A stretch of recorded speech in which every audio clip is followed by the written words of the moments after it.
All right class, पिछले session से अब कंटिन्यू करते हैं आगे। आज बेसिकली हमारा फोकस है कि डिस्ट्रीब्यूटेड सिस्टम में कोड या प्रोसेस माइग्रेशन क्या होती है, इसका फ़ायदा क्यों होता है और इसमें इश्यूज जो हैं वो कैसे क्या इश्यूज फेस किए जा सकते हैं। ठीक है, तो सबसे पहली चीज़ तो है कि अभी तक हमने जितनी भी कम्युनिकेशन की बात की थी डिस्ट्रीब्यूटेड सिस्टम्स में,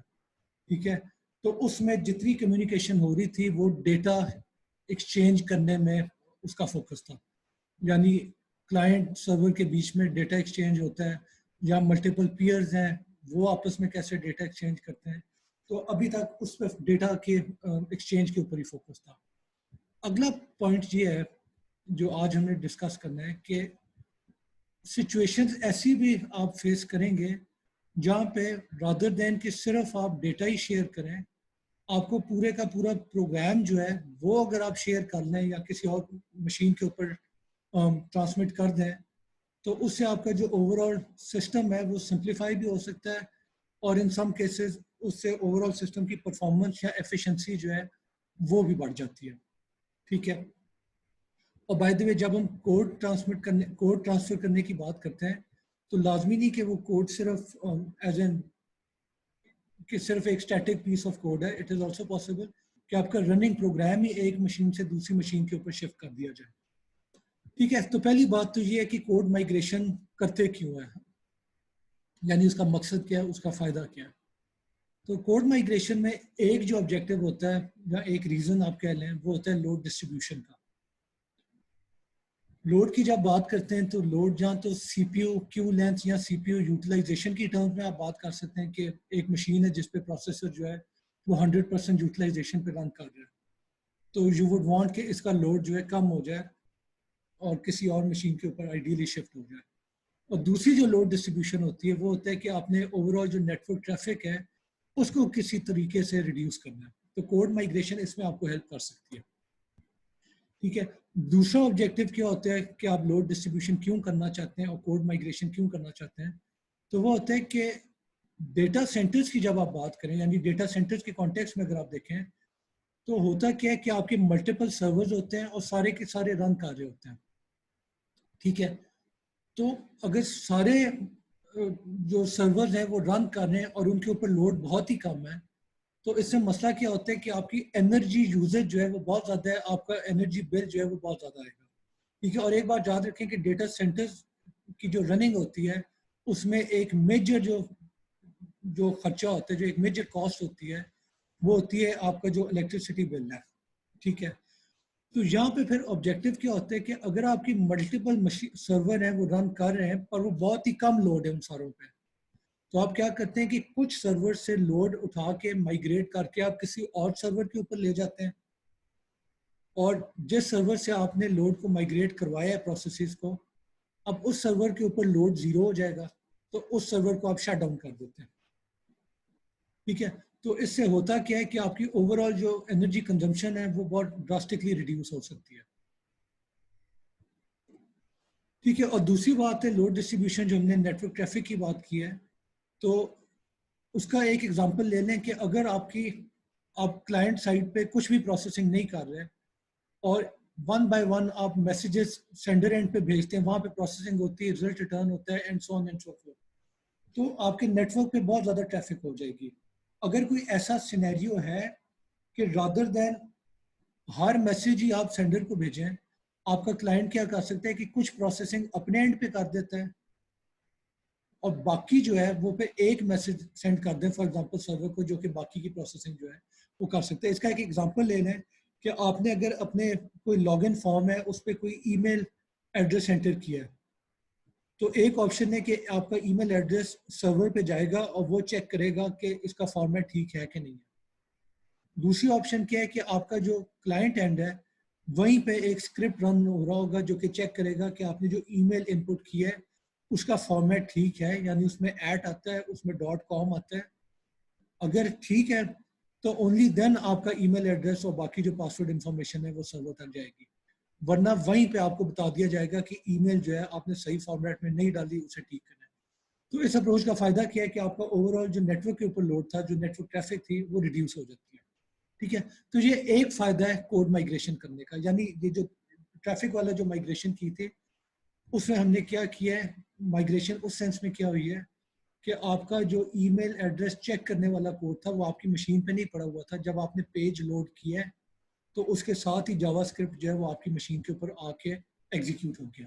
ठीक है, तो ये कोड माइग्रेशन का या प्रोसेस माइग्रेशन का एग्जाम्पल। दूसरा फायदा क्या होता है, फ्लेक्सिबिलिटी का। फ्लेक्सिबिलिटी का क्या मतलब है कि एक ऑप्शन होती है कि आपके जितने क्लाइंट्स ने भी सर्वर के साथ कम्युनिकेट करना है, ठीक है, आप इंश्योर करें कि हर क्लाइंट के ऊपर जो सॉफ्टवेयर रिक्वायर्ड है वो प्री इंस्टॉल्ड हो। ठीक है, इसमें मसला क्या होता है कि आपकी सॉफ्टवेयर जो है इट इज़ पॉसिबल कि काफ़ी एक्सपेंसिव हो, और हर क्लाइंट के ऊपर आपने सॉफ्टवेयर इंस्टॉल की हुई है तो आपको उसके अकॉर्डिंगली जो है लाइसेंसिंग फी देनी पड़ेगी।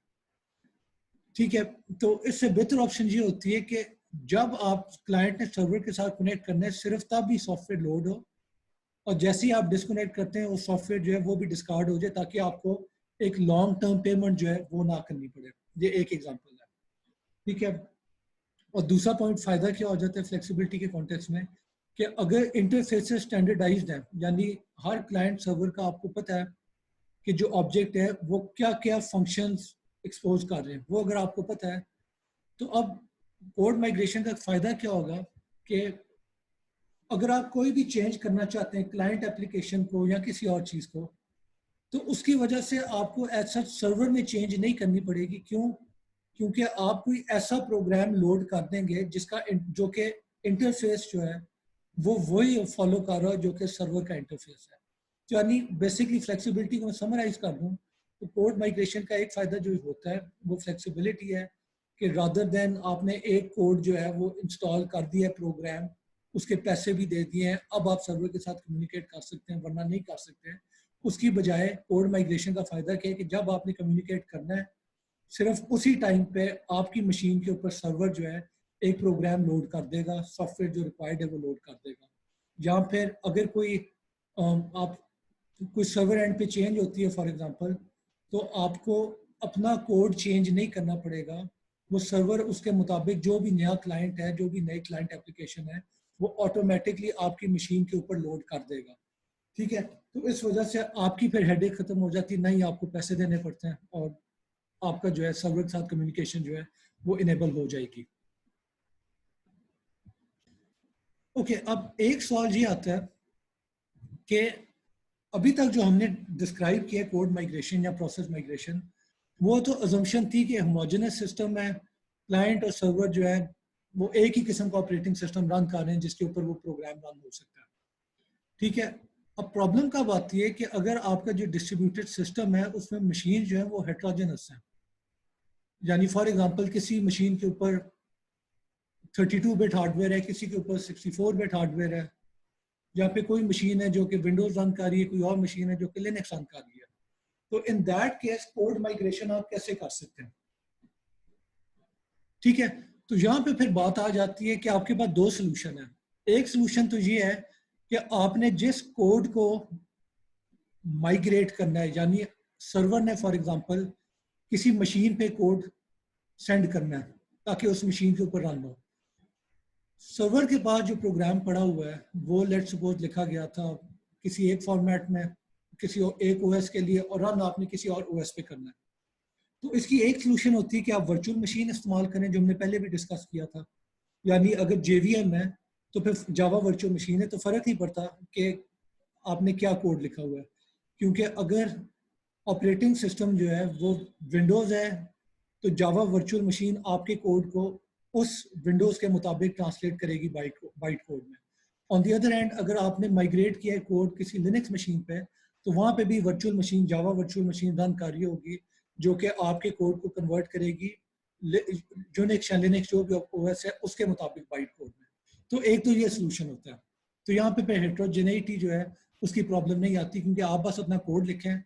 जिस भी मशीन पे आपने माइग्रेट करना होगा आपको पता होगा कि उस मशीन के ऊपर एक वर्चुअल मशीन रन कर रही है जो कि आपको कोड आपके सोर्स कोड को इंटरप्रेट करके जो भी बाइट कोड है उस मशीन के मुताबिक उस पर ट्रांसलेट कर देगी। ठीक है, तो ये एक ऑप्शन है। दूसरी सोल्यूशन क्या होती है कि रादर देन कोई जावा वर्चुअल मशीन आप रखने के, आप क्या करते हैं कि अगर आपने कोड माइग्रेट करना है एक मशीन से दूसरी मशीन पे, फॉर एग्जांपल सर्वर से क्लाइंट पे, ठीक है, तो आप क्या करेंगे, आप पूरी की पूरी कंप्यूटिंग एनवायरनमेंट जो है उसी को माइग्रेट करा देंगे। यानी कहने का मतलब है कि आप कोड नहीं भेजे, जो रनिंग प्रोसेस है उस पूरी रनिंग प्रोसेस को, उसके समेत जो वेरिएबल्स पड़े हुए हैं, ठीक है, उन सारी चीजों को ही आप दूसरी मशीन के ऊपर माइग्रेट करा देते हैं और वो उसी को एग्जीक्यूट कर देगी। इसका फायदा क्या होता है कि आपकी जो प्रोसेसेस हैं वो डिस्टर्ब नहीं होती हैं। अगर एक रनिंग प्रोसेस आपने माइग्रेट करा दी है किसी और मशीन के ऊपर, तो पूरे की पूरी इन्वायरमेंट ही माइग्रेट कर जाएगी और पूरी की पूरी इन्वायरमेंट जो है जहां तक आपकी प्रोसेस एग्जीक्यूट हो चुकी थी उसी पॉइंट से जो है एग्जीक्यूशन रिज्यूम करेगी।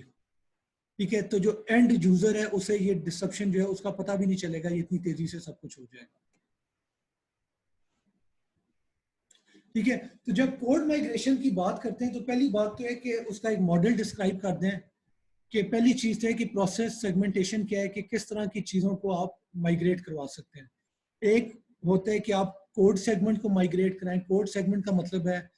कि जो सेट ऑफ इंस्ट्रक्शंस है, जो प्रोग्राम है, सिर्फ उसको आप माइग्रेट कर रहे हैं। दूसरा होता है रिसोर्स सेगमेंट। इसमें क्या होता है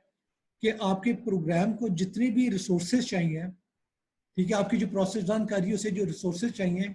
उन रिसोर्सेज को भी आप माइग्रेट कर सकते हैं। और तीसरी चीज है एग्जीक्यूशन सेगमेंट, यानी आप इस केस में जो कोड सेगमेंट था वो तो सिर्फ प्रोग्राम था जो आपने कोड लिखा हुआ है, C++ code for example. Execution segment की अगर बात करते हैं तो इसका मतलब है कि आपकी एक रनिंग प्रोसेस है और उस प्रोसेस की जो स्टेट है कि यानी कहाँ तक एग्जीक्यूट हो चुका है, उसके वेरिएबल में क्या वैल्यू पड़ी हुई हैं और जो भी प्रोसेस के साथ एसोसिएटेड इंफॉर्मेशन होती है, वो सारी की सारी जो है एक एग्जीक्यूशन सेगमेंट बनता है। और इसे अगर आप माइग्रेट करते हैं तो दैट मीन्स कि आपने पूरी की पूरी process together with its running environment जो है आपने माइग्रेट करवा दिया। दूसरी, जब आप माइग्रेशन की बात करते हैं, माइग्रेशन मॉडल की, तो सवाल आता है कि मोबिलिटी किस तरह की होगी। एक होती है ऑप्शन वीक मोबिलिटी की। वीक मोबिलिटी में क्या होता है कि सिर्फ कोड सेगमेंट जो है, फॉर एग्जांपल जावा एप्लेट या आपका जो जावा स्क्रिप्ट है, सिर्फ वही आप एक मशीन से दूसरी मशीन में ट्रांसमिट करते हैं। Strong mobility on the other hand क्या होती है कि जो एग्जीक्यूशन सेगमेंट है, बेसिकली कि कोड नहीं, रनिंग कोड प्रोसेस और उसके साथ जो भी उसकी स्टेट है यानी वेरिएबल्स की वैल्यूज और किस जो प्रोग्राम काउंटर है कि किस लाइन तक एग्जीक्यूशन हो चुकी है, ये सारी इंफॉर्मेशन जो है ये भी आपके रनिंग प्रोग्राम के साथ माइग्रेट दूसरी मशीन तक मूव कर दी जाएगी। तो ये स्ट्रॉन्ग मोबिलिटी का कॉन्सेप्ट है। स्ट्रॉन्ग मोबिलिटी की अगर फर्दर डिटेल देखें तो वो माइग्रेशन एक ऑप्शन होती है। माइग्रेशन में क्या होता है कि आपका प्रोग्राम पहले स्टॉप करेगा, फिर वो पूरे का पूरा ऑब्जेक्ट जो है एक मशीन से दूसरी मशीन में ले जाया जाएगा। ठीक है, क्योंकि ऑब्वियसली रनिंग चीज को आप दूसरे एंड पे लेके नहीं जा सकते, क्योंकि उसमें प्रॉब्लम क्या होती है कि अगर एक कंप्यूटर पे वो रन कर रही है और उसे आप स्टॉप किए बगैर दूसरे कंप्यूटर पे शिफ्ट कर दें, तो होगा क्या कि एक एंड पे जो चीजें रन कर रही हैं और दूसरे एंड पे जहां से रिज्यूम करेगा वो दोनों एंड पे एक इनकंसिस्टेंसी आ जाएगी। तो इसलिए जब आप माइग्रेशन की बात करते हैं तो आपका मतलब होता है कि आप एक प्रोग्राम को कंप्लीटली स्टॉप करते हैं और फिर उसको और उसकी पूरी स्टेट को दूसरी मशीन पे माइग्रेट कर देते हैं। एज अपोज टू दैट, दूसरी स्ट्रॉन्ग मोबिलिटी का एग्जांपल होता है जो ऑप्शन है वो क्लोनिंग की है। क्लोन में क्या होता है कि आपका एक प्रोग्राम रन कर रहा है, ठीक है,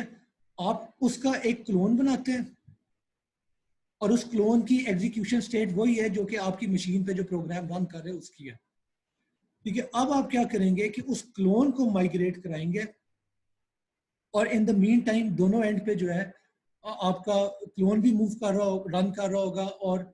आपका जो ओरिजिनल जो प्रोग्राम था एक मशीन पे उसकी भी एग्जीक्यूशन हो रही होगी टिल सच टाइम कि आपका क्लोन जो है वो कंप्लीटली टेक ओवर नहीं कर जाता। ठीक है, इस अप्रोच का फायदा क्या है, यहाँ पे बेसिकली आपकी ट्रांसपेरेंसी और बेहतर हो जाती है। यानी माइग्रेशन में क्या था कि प्रोग्राम कंप्लीटली स्टॉप कर रहा है और फिर जो है माइग्रेट कर रहे हैं तो वो एक डिस्ट्रप्शन आती है। क्लोन में क्या होता है कि आपका प्रोग्राम स्टॉप नहीं कर रहा, स्टॉप किए बगैर ही आप उसे मूव कर रहे हैं और जब तक वो क्लोन आपका पूरी तरह से टेक ओवर नहीं करता तब तक आपका क्लाइंट जो है वो जो लोकल जो मशीन वन थी बेसिकली उसके ऊपर ही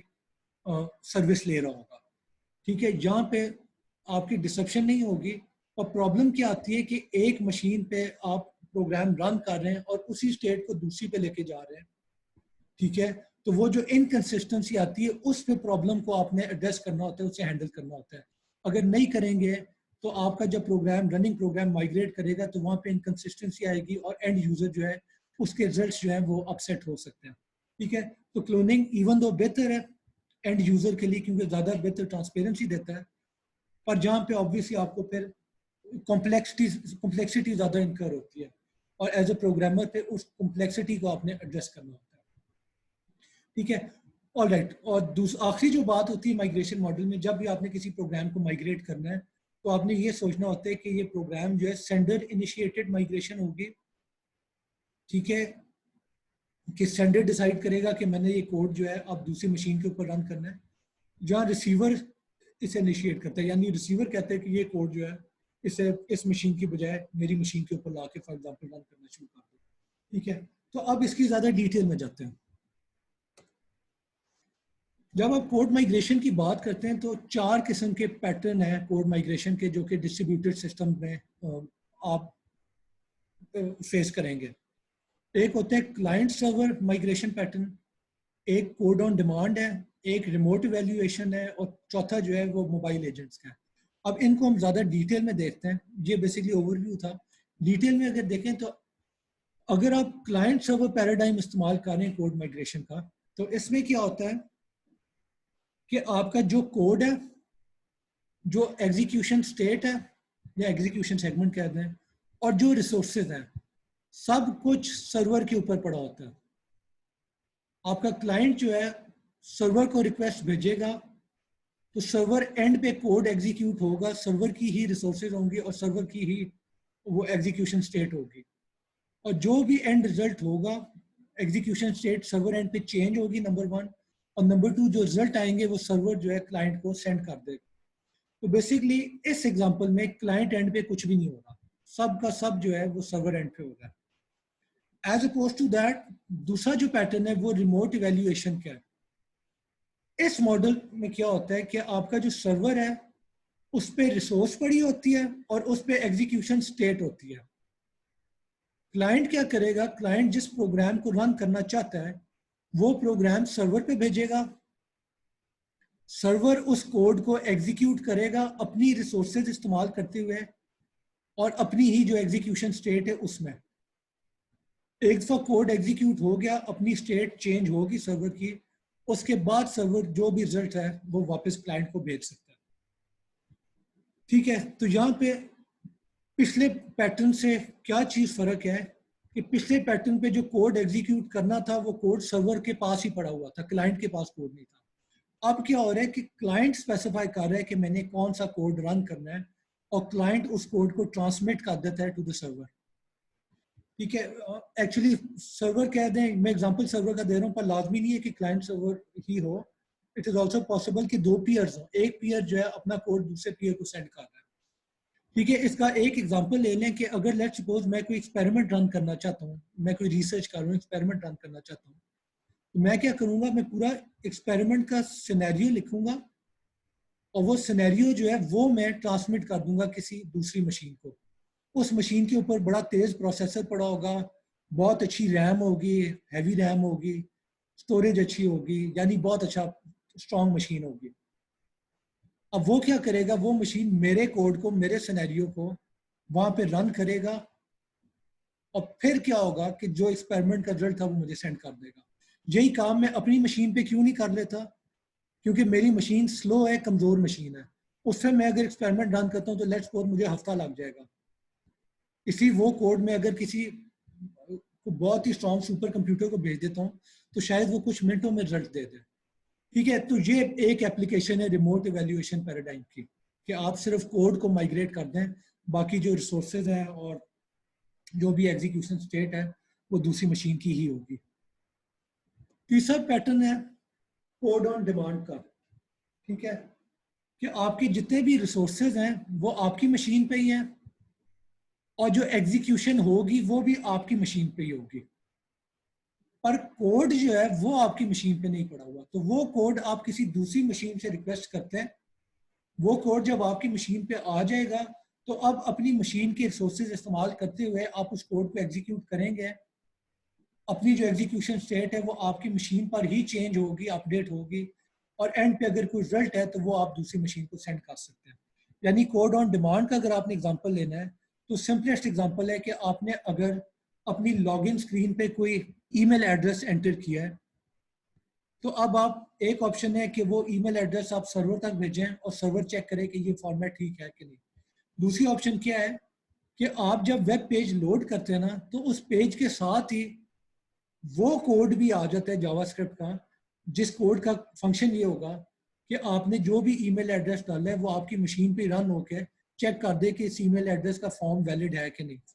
फॉर्मेट सॉरी। अगर फॉर्मेट वैलिड है तो फिर वो आपके ईमेल और पासवर्ड इंफॉर्मेशन जो है वो सर्वर तक भेजेगा, वरना उसी एंड पे क्लाइंट एंड भी आपको बता देगा कि तुमने गलती की है, इसे ठीक कर लो। तो ये एग्जांपल, परफेक्ट एग्जांपल है कोड ऑन डिमांड का। और चौथा जो माइग्रेशन पैटर्न है वो मोबाइल एजेंट का पैटर्न है। इस केस में क्या होता है कि आपका जो कंपोनेंट है उस यानी आपका जो एक मशीन जो है उसे पता है कि प्रोग्राम क्या रन करना है, पर उस प्रोग्राम को रन करने के लिए जो रिसोर्सेज चाहिए वो आपके पास अवेलेबल नहीं है। तो होगा क्या कि रिसोर्सेज तो किसी दूसरी मशीन पे पड़ी होंगी, पर आपका कोड और उससे रिलेटेड जो भी एग्जीक्यूशन स्टेट थी, यानी आपने प्रोग्राम की एग्जीक्यूशन स्टार्ट कर दी है, अब उसे कंप्लीट करने के लिए आप क्या कर रहे हैं कि उस पूरे को, कोड प्लस एग्जीक्यूशन स्टेट को आप उठा के दूसरी मशीन पे कॉपी कर देते हैं जिसके पास बहुत अच्छी रिसोर्सेज पड़ी हुई है। अब वहां पे एग्जीक्यूशन कंप्लीट होगी। यानी इसका एक एग्जांपल है कि मैं एक वर्चुअल मशीन रन कर रहा हूँ, ऑरिकल का वर्चुअल बॉक्स जो है फॉर एग्जांपल, उसमें मैं प्रोग्राम रन कर रहा हूँ एंड आई रियलाइज कि मेरी रैम जो है वो बड़ी कम पड़ गई है। तो अब मैं क्या करता हूँ, उस पूरी स्टेट को उठा के कॉपी कर लूंगा किसी दूसरी मशीन में जिसके पास रैम जो है बहुत ज्यादा अवेलेबल है। अब क्या होगा, वो पूरी की पूरी इन्वायरमेंट दूसरी मशीन पे रन होगी, ठीक है, और फिर वहां से अगर कोई रिजल्ट आना है तो वो फिर रिजल्ट जो है वापस राइट बैक किया जा सकता है। तो यहाँ पे बेसिकली आपने सिर्फ कोड नहीं, उसकी की पूरी इन्वायरमेंट को ही उठा के दूसरी मशीन के ऊपर कॉपी कर दिया।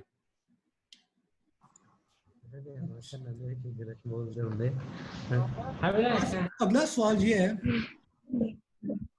कि आपने जब किसी कोड को या रनिंग प्रोसेस को माइग्रेट करते हैं तो एक सवाल ये आता है कि उसके साथ जो रिसोर्सेज इन यूज हैं उन रिसोर्सेज को भी आप माइग्रेट करेंगे कि नहीं करेंगे, और आया आप कर सकते भी हैं कि नहीं। तो ये जो सवाल है ये बेसिकली दो चीजों पे डिपेंड करता है। एक चीज है प्रोसेस बाइंडिंग पे, रिसोर्स टू प्रोसेस बाइंडिंग, और दूसरी है कि टाइप ऑफ अटैचमेंट। इसकी हम ज्यादा डिटेल में बात करते हैं, ठीक है। तो पहली चीज तो ये कि आपकी जो प्रोसेस रन कर रही है उसके साथ जो रिसोर्स बाइंड किया है वो बाइंडिंग किस तरह की है। यानी एक तरीका हो सकता है कि वो बाइंडिंग बाय आइडेंटिफायर है। आइडेंटिफायर का क्या मतलब है कि एक यूनिक नाम समझ लें, उस नाम के साथ ही आप कम्युनिकेट करेंगे। यानी अगर सर्वर है तो आइडेंटिफायर क्या है, उसका आईपी एड्रेस है। वेबसाइट है तो आइडेंटिफायर क्या है, उसका यूआरएल है, ठीक है। तो ये आइडेंटिफायर है और आपने जो कम्युनिकेशन करनी है उस एक पर्टिकुलर चीज के साथ करनी है, यानी आप उस एक आइडेंटिफायर के साथ बाइंडेड है। दूसरी बाइंडिंग होती है बाय वैल्यू। बाय वैल्यू का क्या मतलब है कि आप कंटेंट में इंटरेस्टेड हैं, यूनिक आइडेंटिफायर में नहीं है। यानी आपको एक कंटेंट चाहिए, वो आपको किसी एक सर्वर से मिल रहा है या किसी दूसरे सर्वर से मिल रहा है, उसमें आपको कोई फर्क नहीं पड़ता। यानी मैं फिर इसे डिफरेंशिएट करूं from identifier. Binding by identifier क्या होती है कि अगर आपने एक सॉकेट ओपन किया फॉर एग्जांपल किसी वेब सर्वर के साथ, तो उस सर्वर से ही आप कंटेंट उठाएंगे, वो कंटेंट आप कहीं और से नहीं उठाएंगे। दूसरी बाइंडिंग होती है बाय वैल्यू कि आप कंटेंट में इंटरेस्टेड हैं, वो आपको किसी एक से मिल रहा है, किसी दूसरे से मिल रहा है, किसी तीसरे से मिल रहा है, आपको फर्क नहीं पड़ता, जहां मर्जी से मिल जाए, आप कंटेंट में इंटरेस्टेड है। आप सेंडर में इंटरेस्टेड नहीं है, कंटेंट में इंटरेस्टेड है। और तीसरी जो बाइंडिंग होती है वो बाय टाइप होती है, यानी कि आपका जो रिसोर्स है वो कोई लोकल डिवाइस तो नहीं है। यानी यानी इस जुमले का क्या मतलब है कि आप इस चीज में इंटरेस्टेड नहीं है कि कंटेंट क्या है या कंटेंट देने वाला कौन है, आप इस चीज में इंटरेस्टेड हैं कि आपको सर्विस क्या मिल रही है, यानी मॉनिटर है, आप मॉनिटर में इंटरेस्टेड हैं कि आपको आंखों से चीजें नजर आए, आपको फर्क नहीं पड़ता कि मॉनिटर कौन सा वाला मॉनिटर है, प्रिंटर के साथ कनेक्टेड है, जो मर्जी प्रिंटर हो आपने प्रिंट करना है, ठीक है, या कोई और लोकल डिवाइस, इसमें हम आगे अभी डिटेल में जाते हैं, ठीक है। दूसरी जो टाइप ऑफ जो दूसरी जो चीज जिस पे रिसोर्स माइग्रेशन डिपेंड करती है वो है कि अटैचमेंट की टाइप क्या है। अनअटैच्ड रिसोर्स का मतलब है कि आप इसे आराम से मूव अराउंड कर सकते हैं, यानी डेटा फाइल है, आपकी मशीन पे डेटा फाइल पड़ी है तो उसे किसी और मशीन पे मूव करना कोई मसला नहीं है। ऑन दी अदर हैंड अगर आप फास्टेंड रिसोर्स की बात करें तो वो क्या होता है कि आप मूव कर सकते हैं अपनी मशीन से दूसरी मशीन पे, पर उसकी काफ़ी बड़ी कॉस्ट होगी। यानी फॉर एग्जांपल आप डेटा फाइल के बजाय पूरे के पूरे डेटा बेस को ही मूव कर रहे हैं, तो अगर डेटा बेस जो है आपका गीगाबाइट्स में है तो ऑब्वियसली एक मशीन से दूसरी मशीन में मूव किया जा सकता है, पर एट अ हाई कॉस्ट। और तीसरी टाइप ऑफ अटैचमेंट होती है फिक्स्ड रिसोर्स। फिक्स्ड रिसोर्स क्या होती है कि आप उसे मूव ही नहीं कर सकते, यानी अगर आप एक प्रोसेस को एक मशीन से दूसरी मशीन पे अगर मूव कर रहे हैं माइग्रेट, तो आप ये नहीं कर सकते कि उस मशीन का जो मॉनिटर है वो भी उठा के दूसरी मशीन पे ले जाए, या उस मशीन की रैम है या हार्ड डिस्क है उसे उठा के दूसरी मशीन पे ले जाए, ऑब्वियसली वो पॉसिबल नहीं है। यानी आप एग्जांपल ले लें, डेटा सेंटर का एक मशीन जो है वो एक शहर में, दूसरी मशीन किसी दूसरे शहर में, तो आप क्या करेंगे अगर आपने फिक्स रिसोर्स को मूव करना है, तो दैट मीन्स कि आप कंधे के ऊपर रख के मॉनिटर को दूसरे मशीन दूसरे लोकेशन पे लेके जाएंगे, ऑब्वियसली वो पॉसिबल नहीं है, ठीक है। तो ये दो चीजें होती हैं, यानी प्रोसेस बाइंडिंग और टाइप ऑफ अटैचमेंट, जो डिटरमिन करती हैं कि आया आप अपनी प्रोसेस के साथ साथ रिसोर्सेज को भी माइग्रेट कर सकेंगे कि नहीं कर सकेंगे। अब अगली स्लाइड पे आ जाएं, तो अगर आपकी बाइंडिंग बाय आइडेंटिफायर है, ठीक है, तो इन दैट केस आपने अगर रिसोर्स को मूव करना है, यानी एक यूनिक आइडेंटिफायर है, उस चीज को आपने एक जगह से दूसरी जगह मूव करना है, तो अगर तो वो फास्टेंड या फिक्स्ड रिसोर्स है, ठीक है, तो यानी इसका क्या मतलब है, फिक्स्ड रिसोर्स का क्या मतलब है कि आपने एक प्रिंटर फॉर एग्जांपल इस्तेमाल करना है, पर बाइंडिंग बाय आइडेंटिफायर है, विच मींस कि आप अगर प्रोसेस को मूव करेंगे तो वो किसी और प्रिंटर को नहीं इस्तेमाल कर सकती, क्योंकि बाइंडिंग बाय आइडेंटिफायर है, उसके कोड के अंदर जो आईपी एड्रेस लिखा हुआ है वो एक ही पर्टिकुलर प्रिंटर का लिखा हुआ है। तो दैट मीन कि जब आप प्रोसेस को मूव करेंगे तो फिर आपको नेटवर्क रेफरेंस यूज करना पड़ेगा, यानी प्रोसेस जो है उस आईपी एड्रेस को इस्तेमाल करते हुए उस प्रिंटर को इस्तेमाल करेगी। तो ये तो चीज होगी फास्टेंड या फिक्स्ड रिसोर्स, ठीक है। फास्टेंड में आपका डेटाबेस आ गया कि अगर आपने प्रोसेस को मूव किया है, पर डेटाबेस उसने वही इस्तेमाल करना है क्योंकि वो बाइंडिंग बाय आइडेंटिफायर है। मैं फिर रिपीट कर दूं, बाइंडिंग बाय आइडेंटिफायर का मतलब होता है कि एक यूनिक आईडी पे ही आप कम्युनिकेट कर सकते हैं, चाहे वो आईपी एड्रेस है, चाहे सॉकेट है, चाहे वो किसी डेटाबेस का आईपी कनेक्शन है, आप किसी और से वही काम नहीं ले सकते, आपको इजाजत ही नहीं है, ठीक है। तो अगर तो फिक्स्ड या फास्टेंड रिसोर्स है तो होगा क्या कि उसका जो आईपी एड्रेस या जो भी रेफरेंस नेटवर्क रेफरेंस है वो प्रोसेस के साथ चला जाएगा, पर जो ओरिजिनल रिसोर्स है वो अपनी ओरिजिनल मशीन पर ही रहेगी, और आपकी प्रोसेस जब माइग्रेट करती है तो ओरिजिनल मशीन को वो मैसेज भेज के वो रिसोर्स को इस्तेमाल करेगी, ठीक है। ऑन दी अदर हैंड अगर अनअटैच्ड रिसोर्स थी, ठीक है, तो इन दैट केस क्या होता है, अनअटैच्ड का मतलब है डेटा फाइल फॉर एग्जांपल, तो होगा क्या कि आप उस फाइल को एग्जीक्यूशन यूनिट के साथ मूव कर दें, यानी आप प्रोसेस को अगर माइग्रेट कर रहे हैं तो उसके साथ जो फाइल है उसे भी आप मूव करा देंगे, और वो जो प्रोसेस है अब नई मशीन पे जाके उस फाइल की कॉपी उस मशीन पे पड़ी होगी तो उसी कॉपी को इस्तेमाल करेगी, ओरिजिनल मशीन पे जो कॉपी पड़ी हुई है उसे इस्तेमाल नहीं करेगी, ठीक है। पर हैविंग सेड दैट, दूसरी ऑप्शन ये भी आपके पास अवेलेबल होती है कि आपकी जो अनअटैच्ड रिसोर्स है, फॉर एग्जांपल डेटा फाइल, उसे आप ओरिजिनल मशीन पर ही रहने दें, और आपकी प्रोसेस जो नई मशीन पे माइग्रेट कर गई है वो ओरिजिनल मशीन को ही मैसेज भेज के वहीं से फाइल को एक्सेस करे, ठीक है। और यहाँ पे मसला क्या होगा कि आपका जो अगर नेटवर्क के ऊपर आपको एक्सेस करना पड़ रहा है तो प्रॉब्लम क्या होगी कि आपकी जो जो ट्रैफिक है नेटवर्क के ऊपर वो बहुत ज़्यादा बढ़ जाएगी, ठीक है। तो वो एक प्रॉब्लमेटिक चीज़ है। दूसरी बाइंडिंग होती है बाय वैल्यू, ठीक है, कि आप एक्चुअल कंटेंट में इंटरेस्टेड हैं, वो कहाँ से आपको मिलता है उससे आपको फर्क नहीं पड़ता, यानी कोई आइडेंटिफायर के साथ आपने टाई इन नहीं कर दिया अपनी प्रोसेस को, ठीक है। इन दैट केस क्या होगा कि अगर अनअटैच्ड रिसोर्स है तो उसे आप वंस अगेन मूव कर दें, प्रोसेस को माइग्रेट करें तो रिसोर्स को भी उसके साथ ही माइग्रेट कर दें, फॉर एग्जांपल डेटा फाइल है, ठीक है। अब इसमें प्रॉब्लम क्या होती है कि अगर रिसोर्स को आप मूव कर देते हैं, पूरे का पूरा उठा के मूव कर देते हैं,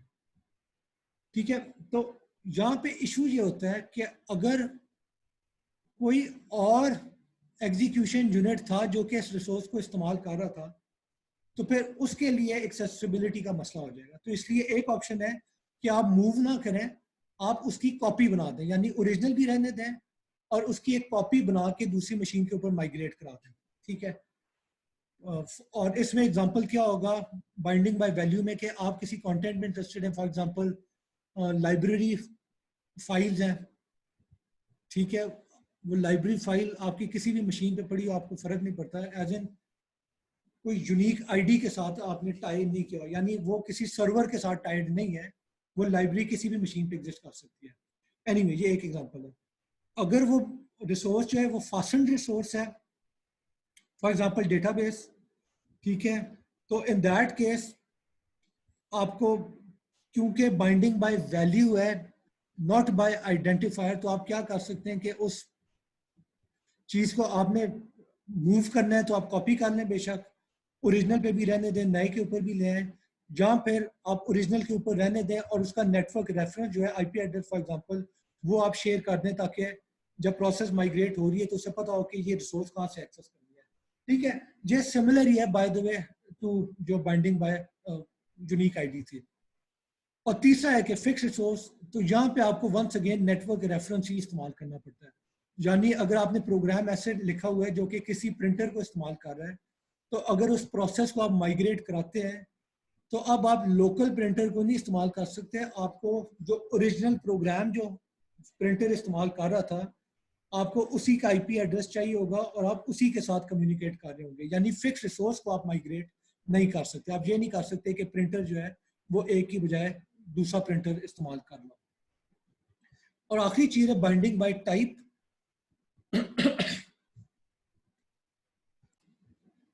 बाइंडिंग बाय टाइप में क्या हो रहा था कि आपकी प्रोसेस को कोई चीज चाहिए, ठीक है,